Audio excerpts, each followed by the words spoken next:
Question है इस तरीके से बेटा कि बिंदुओं 7, -6 और 3, 4 को मिलाने वाले रेखाखंड को आंतरिक रूप से 1:2 के अनुपात में विभाजित करने वाला बिंदु का निर्देशांक ज्ञात कीजिए। कोई रेखा है जो 7, -6, 3, 4 को मिलाने वाली है और उसे 1:2 के अनुपात में क्या कर देती है, वो विभाजित कर देती है। तो पहले हम देखेंगे हमारे पास क्या क्या चीजें दी हुई हैं। तो हमें x1 का मान दिया है 7, x2 का मान है हमारे पास में, y1 का मान है हमारे पास -6 और यहां से x2 का मान है हमारे पास 3, y2 का मान कितना है 4। किस अनुपात में विभाजित करता है उसे मान लेते हैं हम m/n 1:2। एक फॉर्मूला था विभाजन बिंदु के निर्देशांक का। विभाजन बिंदु के निर्देशांक क्या फॉर्मूला लिखा था, mx2 प्लस nx1 बटे m plus n, my2 plus ny1 बटे m प्लस n। तो ये x1 y1 x2 y2 है हमारे पास और अनुपात mn का मान है 1 और 2। तो ये कौन से बिंदु के निर्देशांक आ जाएंगे, जहां वो उसे विभाजित कर रहा होगा उस बिंदु के निर्देशांक आ जाएंगे। m का मान कितना 1, x2 का मान कितना 3, n का मान कितना है 2, x1 का मान है 7 बटे m प्लस n यानी कि 1 प्लस 2, कॉमा my2, m कितना है 1, y2 कितना है 4, n कितना है 2 और y1 कितना है हमारे पास -6 बटे में m प्लस n यानी कि 1 प्लस 2। आगे बढ़ेंगे, 3 एकम 3, 7 दूनी बटे 2 और 1 3, 4 एकम और 6 दूनी 12, ये बनेंगे माइनस के बटे में 2 और 1 3, 14 और 3 कितने होंगे 17 बटे 3 और 12 में से 4 गई कितने बचे 8 बटे में कितना है 3। तो वे जो विभाजन बिंदु के निर्देशांक हैं वो 17 बटे 3 कॉमा -8 बटे 3 है। इसी क्वेश्चन में वो छोटी सी बात और बढ़ा सकता है, उसे ध्यान देंगे। बढ़ा सकता है, वो बढ़ा क्या सकता है उसे वो नोटेड पॉइंट है, क्योंकि ऐसा ना हो वहां जाके तुम सोचो कि ये क्वेश्चन पता नहीं कहां से बन के आ गया। क्वेश्चन इसी तरीके से दिया, लिखा बिंदुओं 7, -6 और 3, 4 को मिलाने वाले रेखाखंड को आंतरिक रूप से 1:2 के अनुपात में विभाजित करने वाले बिंदु किस चतुर्थांश में स्थित है, किस चतुर्थांश में स्थित है। अब क्वेश्चन कह दिया कि पहले तो हमें विभाजन वाले बिंदु का पता होना चाहिए और फिर बताना है कि वो किस चतुर्थांश में स्थित है। तो अब बिंदु हमने जब सॉल्व किए, बिंदु आए 17 बटे 3 -8 बटे 3। तो पहला प्लस में है, दूसरा माइनस में है, तो वो बोल रहा किस चतुर्थांश में स्थित है। तो पहला प्लस दूसरा माइनस, क्योंकि आपको चतुर्थांश हमने सिखाया था कि पहले चतुर्थांश में दोनों प्लस के होते हैं, दूसरे चतुर्थांश में पहला माइनस दूसरा प्लस होता है, तीसरे में दोनों माइनस के होते हैं और चौथे में पहला प्लस और दूसरा। तो ये किस चतुर्थांश में स्थित है, चतुर्थांश में स्थित है। तो हम यहां लिख देंगे यह बिंदु चौथे चतुर्थांश में स्थित है। हो सकता है इस क्वेश्चन को वो बहुविकल्पीय में डाल दे और ऑप्शन दे दे नीचे प्रथम चतुर्थांश, द्वितीय चतुर्थांश, तृतीय चतुर्थांश, चतुर्थ चतुर्थांश। कहे क्वेश्चन यही कि बताओ इसके विभाजन के बिंदु किस चतुर्थांश में स्थित हैं। तो आप पहले उसके बिंदु सॉल्व करोगे, बिंदु निकालने के बाद में फिर हम बताएंगे उसे कि ये किस चतुर्थांश में स्थित है। बात आ गई समझ में। चलते हैं इसके दूसरे टॉपिक की तरफ, किस टाइप से पूछा जा सकता है। और क्वेश्चन बोर्ड परीक्षा में इस तरीके से पूछा जा सकता है कि बिंदु ए, बी तथा सी एक त्रिभुज के शीर्ष हैं। क्या है, एक त्रिभुज के शीर्ष।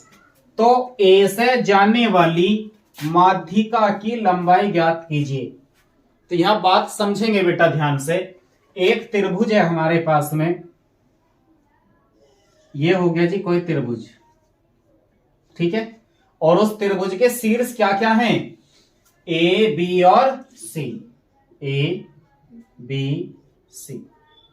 ए कितना है हमारे पास 5 माइनस 1, बी -3 -2, सी -1 और 8। फिर कहा ए से जाने वाली, ए से जाने वाली माध्यिका, तो ए से जो माध्यिका जाएगी वो सेम ऐसे जाओगी जो कि बीसी पर क्या होगी, लंब। अगर वो कह देता बी से जाने वाली माध्यिका तो वो फिर ऐसे जाती, बात आ रही समझ में। कह देता सी से जाने वाली माध्यिका तो वो ऐसे जाती। अब बात समझेंगे। उसने कहा माध्यिका की लंबाई ज्ञात कीजिए। क्या कहा, माध्यिका की लंबाई ज्ञात, मतलब यहां से लेकर यहां तक की दूरी कितनी है, इसे मान लो जी डी। क्या मान लो, तो यहां से लेकर यहां तक की दूरी बताने के लिए हमारे पास कम से कम 2 बिंदु होने चाहिए। भाई 2 बिंदुओं के बीच की दूरी का फॉर्मूला हमें याद है, तो हमारे पास ए है, डी का बिंदु निकाल लेना चाहिए।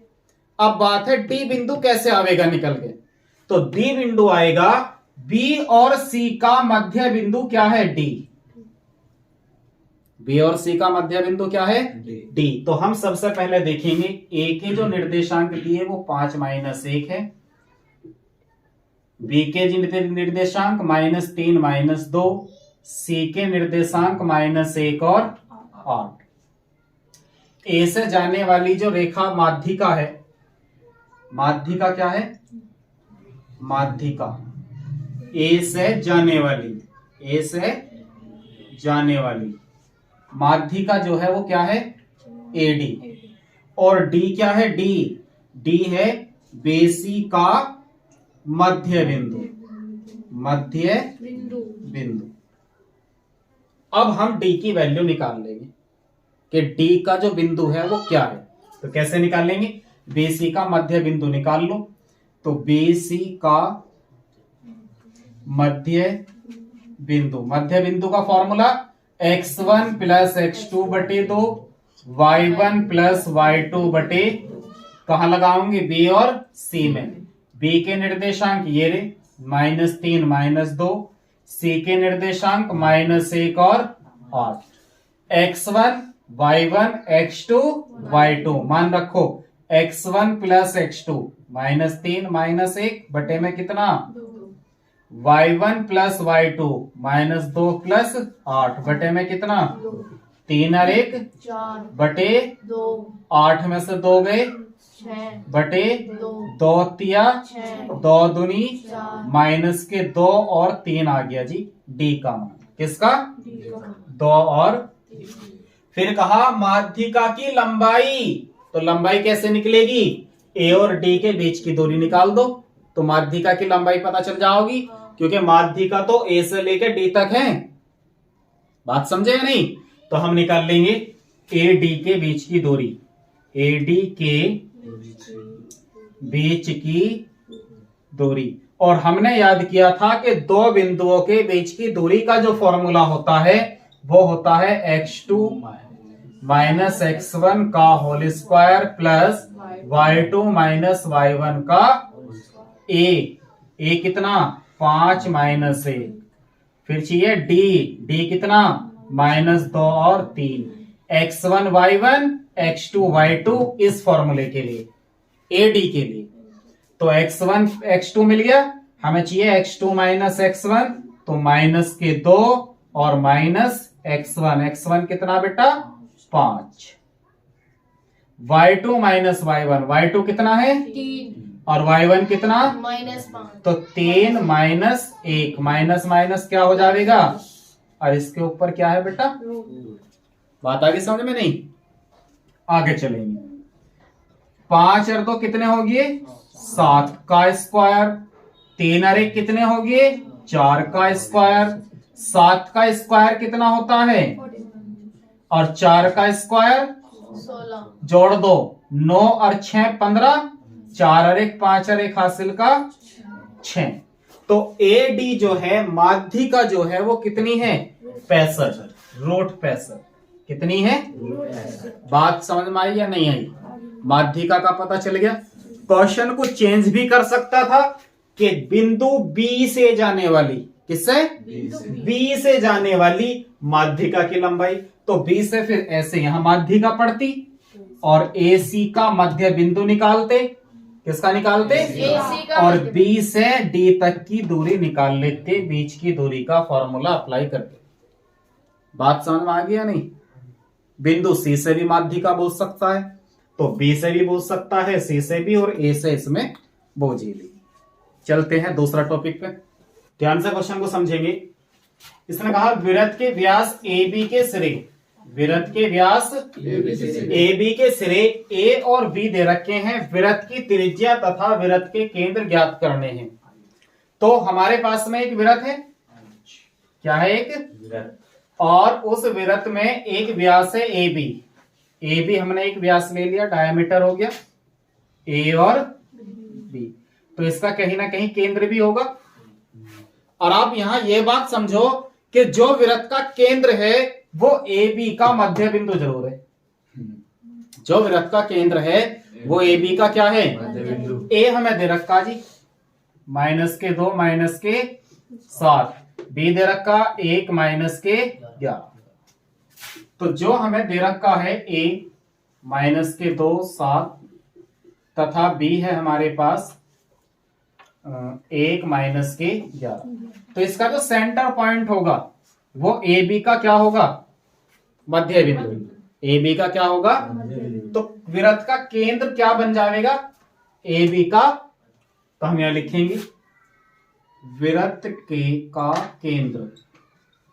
क्या होगा जी AB का मध्य बिंदु AB के मध्य बिंदु का फॉर्मूला x1 + x2 बटे 2 y1 + y2 बटे A ये रहा B ये रहा x1 y1 -2 -7 x2 y2 1 और -11 मान रखेंगे x1 कितना है -2 x2 कितना है 1 बटे 2 y1 कितना है -7 y2 कितना है -11 बटे 2 2 में से 1 गया -1 बटे 2 11 और 7 18 बटे 2 2 निम 18 -1 बटा 2 और -9 तो ये क्या बने वृत्त के केंद्र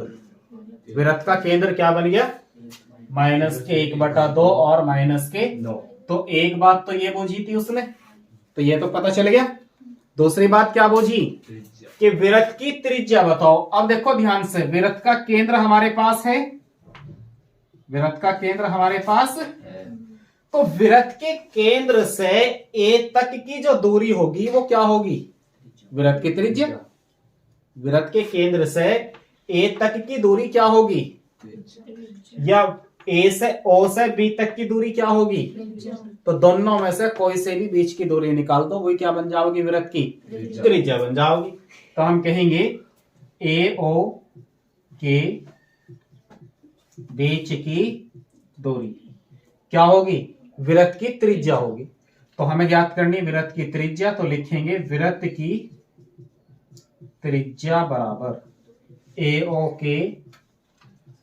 बीच की दूरी अब AO के बीच की दूरी A कितना हमारे पास -2 और -7 O कितना आया हमारे पास -1 बटा 2 -9 माइनस बीच की दूरी का फॉर्मूला क्या होता है रूट x2 - x1 का whole square plus y2 - y1 का रूट x2 कितना है हमारे पास x1 y1 x2 y2 ऐसे मान लो x1 y1 x2 y2 तो x2 - x1 ये हो गया जी -1 बटा 2 में से घट गया -2 तो माइनस माइनस क्या हो जाओगे प्लस y2 - y1 -9 में से कितना जाओगा -7 तो -9 -7 माइनस माइनस क्या होगी प्लस। देखो 2 दूनी 4 में से 1 गया, कितने बचे 3/2 प्लस के किसके आगे। चलो जी 9 में से 7 गई, कितने बचे 2 माइनस के स्क्वायर कर दो जी।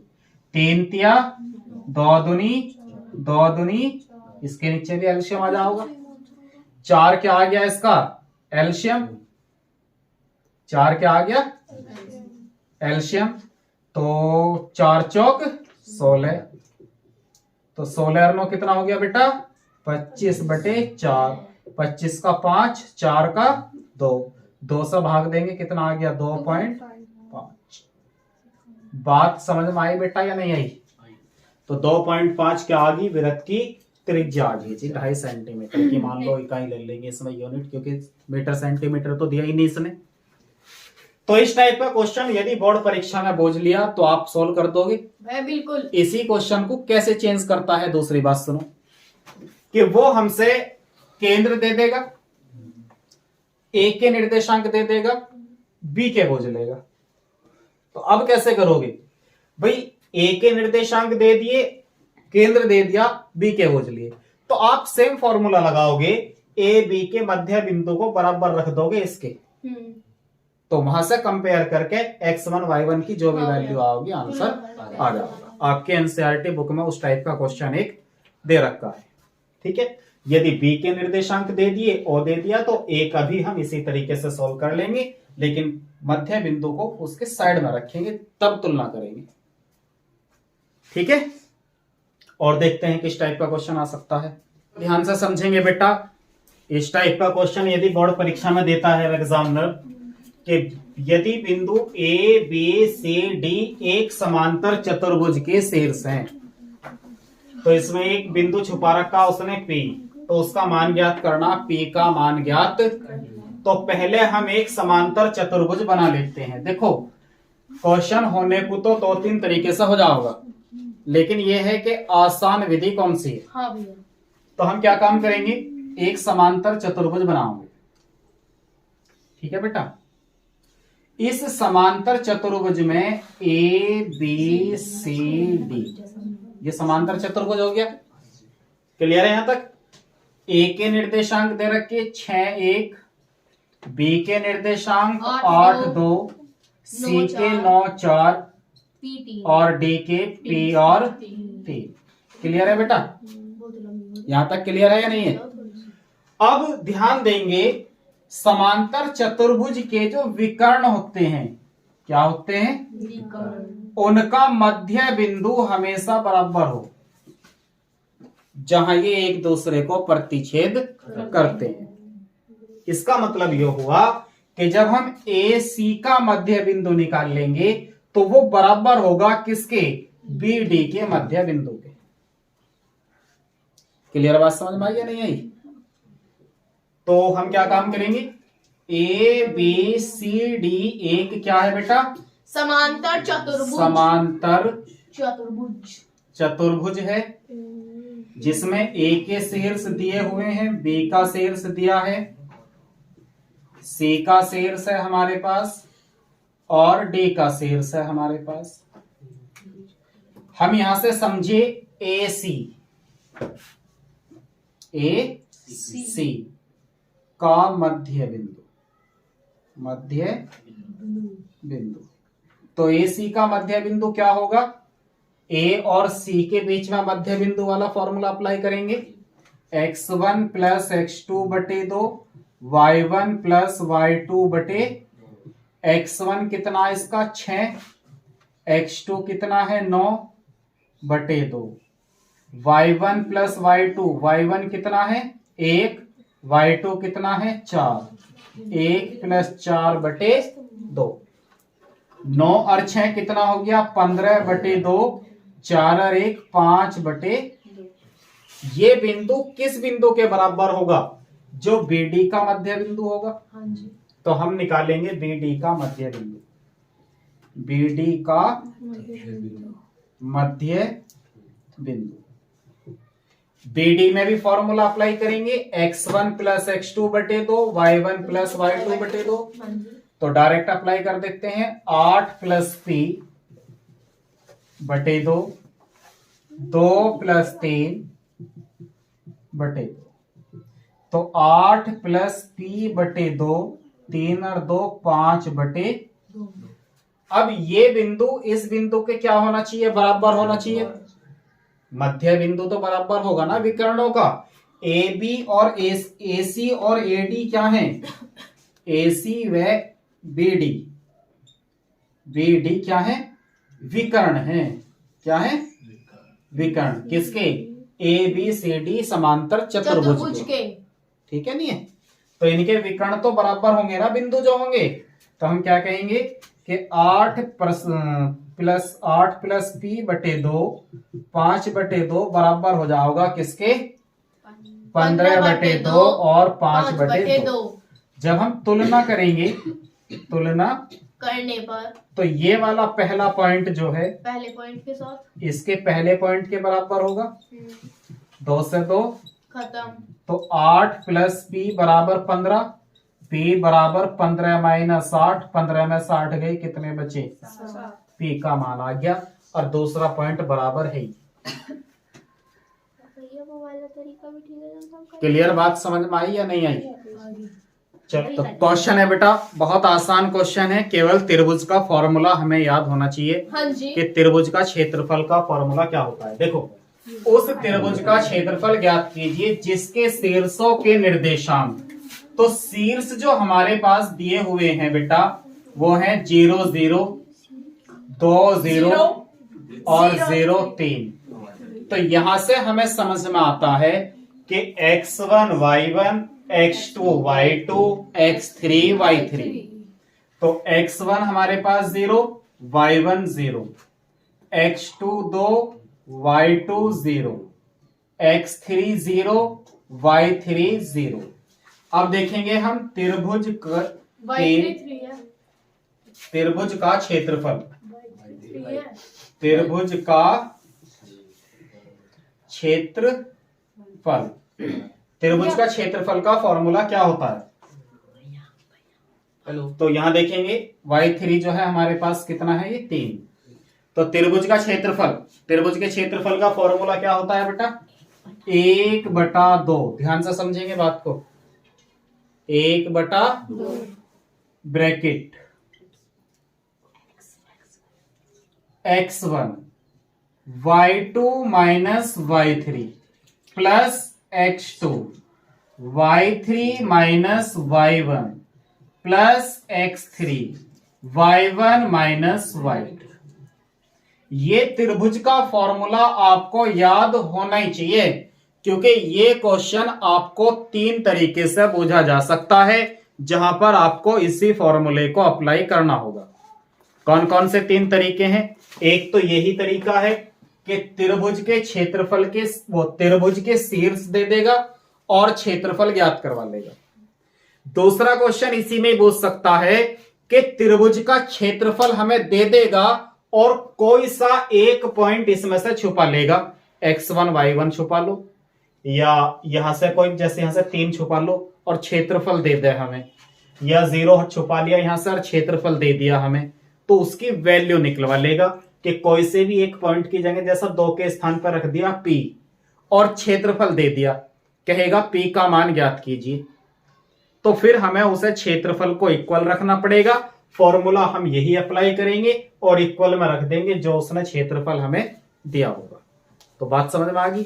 दूसरा एक जगह अप्लाई और होगा ये फॉर्मूला, जब हमें ये 3 बिंदु दे देगा और कहेगा कि यह त्रिभुज संरेख है, सिद्ध कीजिए कि ये त्रिभुज के शीर्ष हैं और त्रिभुज कैसा है, संरेखीय है। तो उस स्थिति में भी हमें यही फॉर्मूला अप्लाई करना पड़ेगा और फिर वहां पर उसका मान 0 आना चाहिए। क्या आना चाहिए, क्षेत्रफल का जो मान आवेगा टोटल वो कितना आना चाहिए, 0, क्योंकि यदि 0 नहीं आया तो बिंदु संरेख नहीं होंगे। चलो जो हम बात कर रहे हैं पहले इसे सोल्व करते हैं। उस त्रिभुज का क्षेत्रफल ज्ञात कीजिए जिसके शीर्ष ये दिए हुए हैं। तो हमारे पास शीर्ष है, क्षेत्रफल का फॉर्मूला अप्लाई किया, वैल्यू पुट करते हैं। x1 की वैल्यू 0, y2 का मान 0, y3 का मान 3, x2 का मान 2, y3 का मान 3, y1 का मान 0, x3 का मान 0, y1 का मान 0, y2 का मान 0। ठीक है बेटा, 1/2, तो 0 की गुना करेंगे तो सब 0 हो जाएगा। 3 दूनी कितना बन गया बेटा 6, और ये सब क्या हो गया 0। तो ये बना 1/2 गुना 2 तिया, आंसर कितना आया 3 इकाई। बात समझ में आ गई या नहीं आ गई? तो इस त्रिभुज का जो क्षेत्रफल है वो कितना है 3 इकाई। तो यदि हमें शीर्ष दिए तो त्रिभुज का क्षेत्रफल निकाल दोगे? बोर्ड एग्जाम में क्वेश्चन दिया तो हो जाएगा ना। ठीक है, तो अब देखते हैं और किस टाइप से देगा क्वेश्चन है। अगर बोर्ड परीक्षा में दिया कि सिद्ध कीजिए कि बिंदु 3 बिंदु दे रखी है और ये संरेख हैं। कैसे हैं? संरेख हैं। अभी मैंने आपको बताया यदि किसी भी कोई हमें बिंदु दे रखे हैं और वे तीनों बिंदु संरेख हैं तो वहां त्रिभुज के क्षेत्रफल वाला फॉर्मूला अप्लाई कर देंगे और उसका मान कितना आना चाहिए 0 आना चाहिए। यदि 0 आ गया तो बिंदु संरेख है, अन्यथा बिंदु संरेख नहीं है। तो देखेंगे भाई जो हमें बिंदु दे रखे हैं तो x1 कितना हमारे पास 1, y1 कितना है 5, x2 कितना है 2, y2 कितना है 3, x3 कितना है -2 और y3 कितना है 11।